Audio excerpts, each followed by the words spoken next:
For a woman, it's not that easy. That's why I joined associations, and it's called.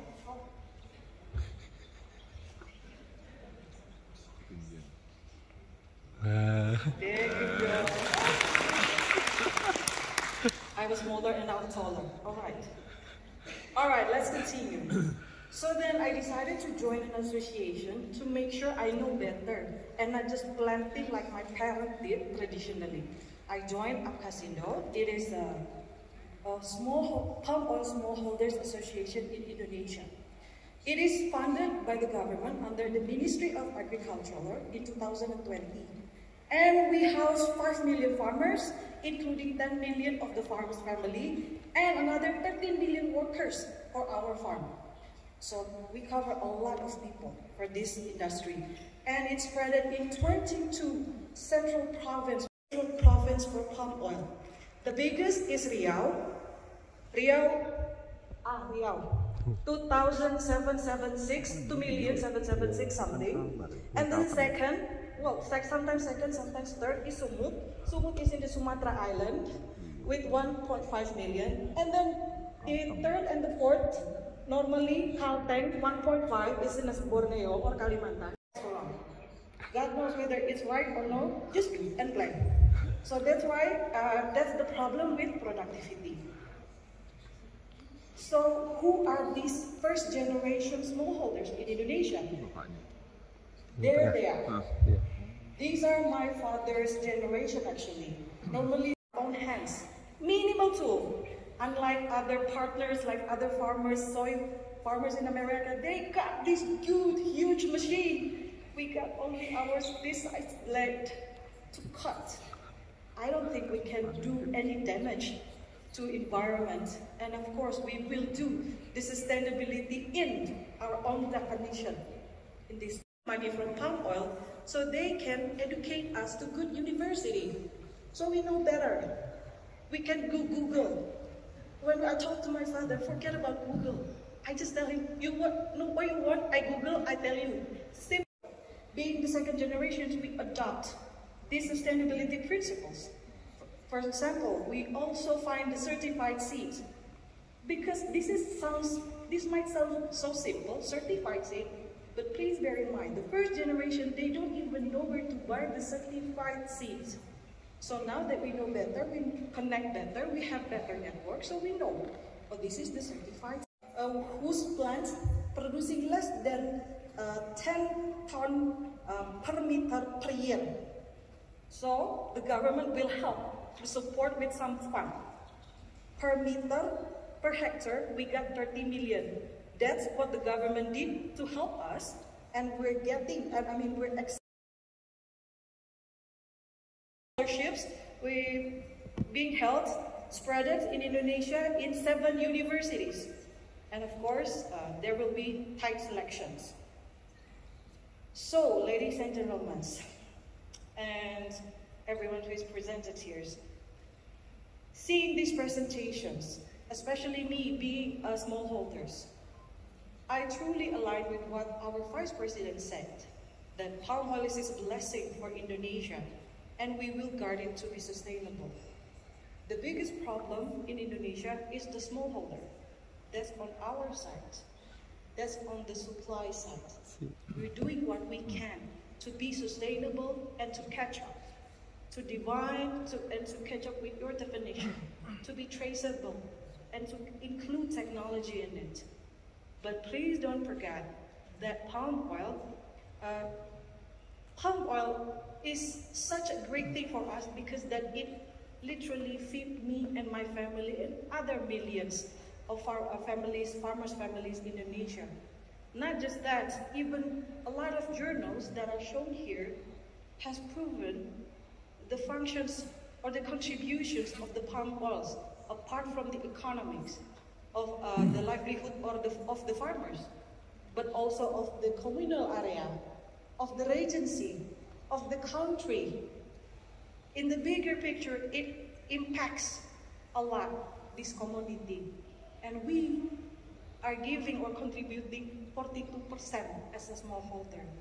And that's why I want to make sure that I hope that our friends here in China cannot see, have a glimpse of what is smallholder Indonesia. How's the trade been going so far with China? I don't give a lot of data because I believe the data by Mr. Fadil before has shown the complete one. But I just want to make sure that China and show that China is one of the biggest buyer of our palm oil. And for that, as a smallholder, it means that China here is also one of the biggest buyer of my product. And for that, I personally want to thank you. I can finally see the people who buy it here, our friends in China. But of course, just like that's why this is so special, our Minister of Investment Coordinator and Maritime, who just landed in Chengdu this morning, accompanying our President Jokowi, just like he said, if I said before, the people here, because they buy, you are the buyer, I have to reward, according to my minister, the Chinese people is not just buyers, not just partner, but the Chinese are friends, even more like a family. Because of the relationship, CPO and other stuff, even like mentioned before the moderator, they are signing a commitment to even prioritize Indonesians. I believe part of this is Indonesian CPO as well. So, in conclusion, I hope after these presentations, our family in China here understand how important this palm oil for us smallholders, because it's literally feeding millions like me, my families, my brothers, my sisters, and also other millions of farmers' family. And please bear in mind, this is now, for Indonesian smallholder, is the second generation era. We are catching up. With whatever technology that has been shown, we are catching up. We will get there. But we first have to do our homework about replanting. And hopefully, if we're done, on the next summit, Mr. Fadil can present data showing that smallholders has succeeded in replanting and then has doubled the production or even tripled the production for CPO for our family here in China to enjoy. And so with that I conclude, again with a note of thank you for buying also part of my family's product on behalf of other smallholders, and hope with these presentations that you get impressions about the smallholders. If you want to know more or even in-field experience, we are an email away. APKASINDO, me and my Secretary General here, we will open our farm for you to visit and feel the life of the dirt and try to harvest. That's a very good, personally, moving out from city life to farm life. Challenging, but that's very good. And I hope with this friendship, China will buy even more and more. Because we're family, unlike another used to be friends in Europe, who used to say that they buy our stuff and then discriminate our stuff and stop buying and then try to buy again. And I believe in my heart, China will do that. Because again, we are families, unlike the others. I conclude with that. Thank you and good day.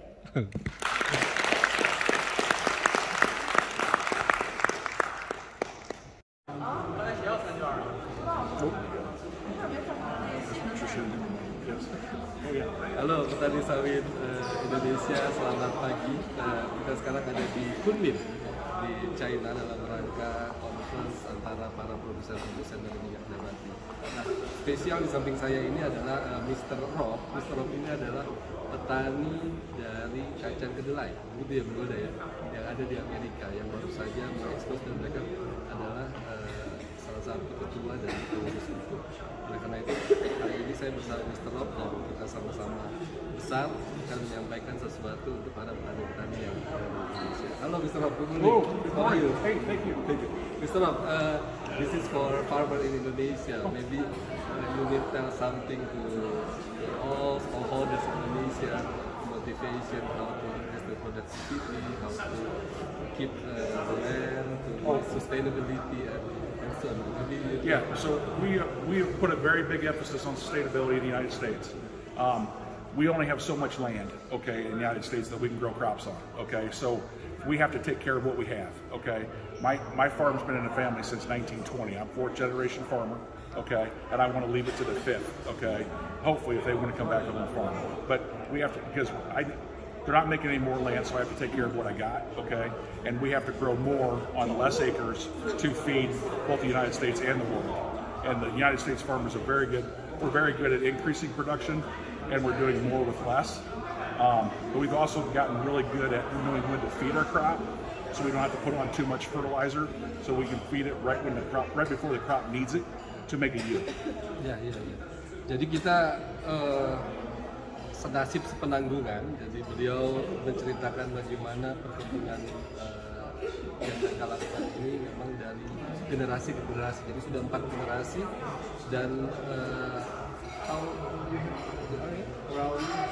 far bigger up, so 500 hectares. 500 hectares. 500 hektar. Jadi pekebun kedelai ini memiliki 500 hektar ya. Yes. 500 hektar, dan ini memotivasi kita semua untuk petani-petani sawit Indonesia untuk terus menjaga kelangsungan ini. Dan kita berkomitmen untuk berkolaborasi dan akan join study ke tempatnya Mr. Rob. Mr. Rob, maybe we can collaborate with next to study plantation. Yeah, I'd love it. I'd love for you guys to come see me. Because we have a long story about the success. Yes. How to manage the soybean oil, the policy of government, but check off. Yes. By the check off, that's something that we have. So we do both. We have a check off that's in charge of state policy, state and federal policy. We also have the other side of the house, the United States Soybean Board, that does charge of foreign markets as far as going out and finding new markets, like let's say Miramar or somewhere else where we can sell our products, okay, or here, okay, or North Africa or Middle Asia, the Middle East. So that's one of the things that we have and go out and do annually, okay, to meet our customers so we can try to sell more soybeans. Okay, thank you very much. Thank you. Terima kasih. Appreciate it. Maybe we can, like wrestling. Yeah, there you go. It's same weight, sama-sama besar. Okay, this is the